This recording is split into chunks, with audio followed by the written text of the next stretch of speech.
Coucou mes petits, aujourd'hui je vais vous lire une histoire. راح نقرا لكم قصة، جبت لكم قصة مسلية ورائعة جدا. هي قصة لاسكو. لاسكو c'est un petit garçon، هو طفل صغير يعيش في الكهف qui vit dans une grotte. القصة تاع اليوم راح تكون العنوان تاعها le jour du paragoutte. القصة هي يوم حول le paragoutte أو المظلة ضد قطرات المطر. تبعوا معايا.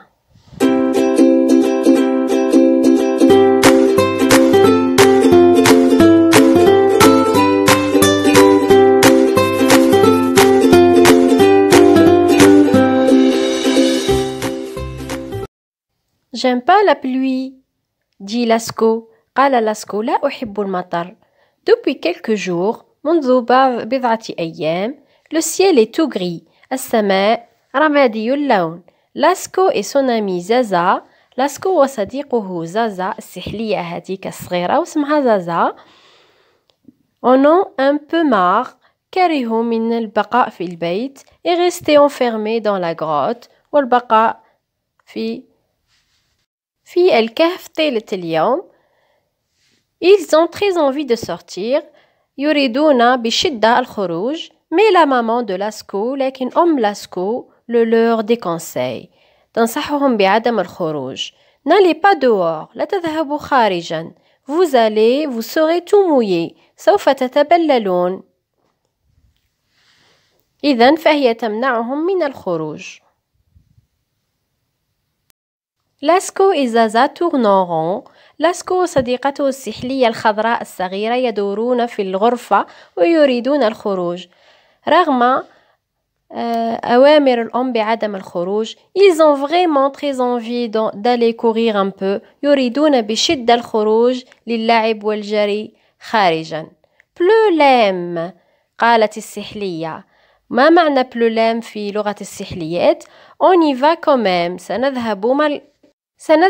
سنذهب خارجا رغم تهديدات الأم بعدم الخروج. زازا pense à quelque chose. زازا تفكر في شيء. Ils n'ont qu'à se cacher sous une peau de bête. ليس عليهم سوى الاختباء تحت جلد أحد الحيوانات. Pour sortir incognito. لكي يخرجوا ولا يتم التعرف عليهم. Incognito معناها لا يتم التعرف عليهم. Bonne idée قال لها لاسكو. فكرة جيدة. Pendant que sa maman s'occupe du feu, عندما كانت الأم تهتم بإشعال النار بإشعال الموقد, لاسكو soulève la peau de bête et se glisse dessous. لاسكو زحف تحت جلد أحد الحيوانات وبقي تحته. En langage de lézard, hi يعني je me marre يعني أنا أتسلى. Bien caché sous la peau de bête, اختبأوا جيدا تحت جلد الحيوان. Les deux amis sortent discrètement de la grotte. خرج الصديقان تحت من الكهف. Plululu قالت السحلية الخضراء معناها أن rien vu معناها أن الأم لم ترى شيئا. لم ترنا أمك لقد خرجنا دون أن تنتبه علينا. Une fois dehors, عندما أصبحوا خارجا, Lasco et Zaza se redressent. نهض Lasco et Zaza. C'est génial, on n'est même pas mouillé en plus. قالت السحلية الخضراء الصغيرة. هذا رائع, لم نتبلل حتى. انظر. وأصبح صديقان الاثنان خارجا كما أرادا.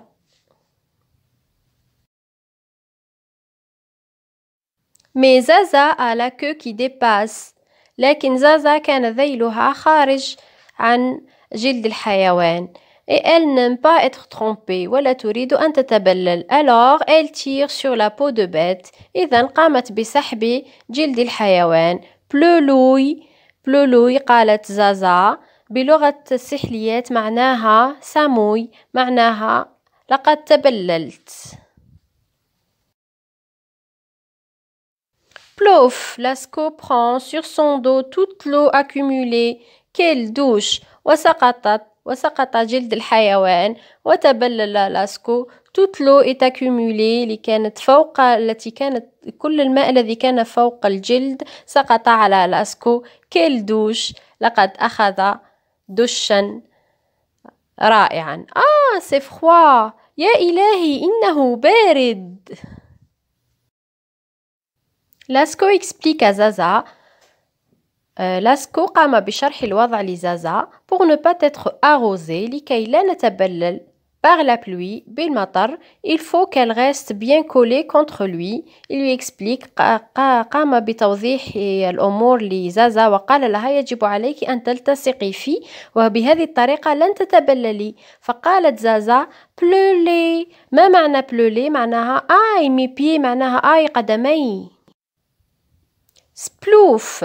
Mais maintenant, لكن الآن la peau de bête leur tombe sur la tête. سقط جلد الحيوان على رأسهم كما في الصورة، ولم يستطيعوا أن يتغطوا بجلد الحيوان كما في السابق. إنهم في ورطة. ماذا سيفعلون؟ Qu'est-ce qu'ils vont faire à ton avis? لاسكو et Zaza sont arrivés sous un grand arbre. وصل الصديقان لاسكو وزازا تحت شجرة كبيرة. لاسكو sort de sous la peau de bête. خرج لاسكو من تحت جلد الحيوان. بلولوف. قالت زازا j'en avais marre d'être là-dessus. أوف. لقد كرهت تواجدي تحت ذلك الجلد. Incroyable. غير معقول. Ils sont encore à l'abri des gouttes. لقد عرف كيف يختبئان من المطر. عندما نظر لاسكو إلى الطير والسنجاب فوق الشجرة احتار من عدم تبللهما من قطرات المطر. وهنا جاءته فكرة جيدة. À force de regarder l'arbre نظر جيدا إلى لاسكو إلى الشجرة وأخذ يفكر. لاسكو a une bonne idée. وجاءته فكرة رائعة. زازا tu vas m'aider. فقال لصديقته زازا السحلية الخضراء الصغيرة يجب عليك أن تساعديني. يجب أن نجد حل لكي نبقى غير مبللين. N'oublie pas de laisser un j'aime. Alors, à ton avis, quelle est l'idée qui va venir à لاسكو؟ ما هي الفكرة التي خطرت على بال لاسكو حتى يجد حلا لقطرات المطر ولا يبتله وصديقته زازا؟ هيا فكر جيدا وسوف أعطيك الإجابة في الجزء الثاني من القصة في المرة القادمة إن شاء الله. إن أعجبك الفيديو لا تنسى الإعجاب والضغط على زر الاشتراك وتفعيل الجرس. À la prochaine. إلى اللقاء المرة القادمة. N'oublie pas de laisser un j'aime.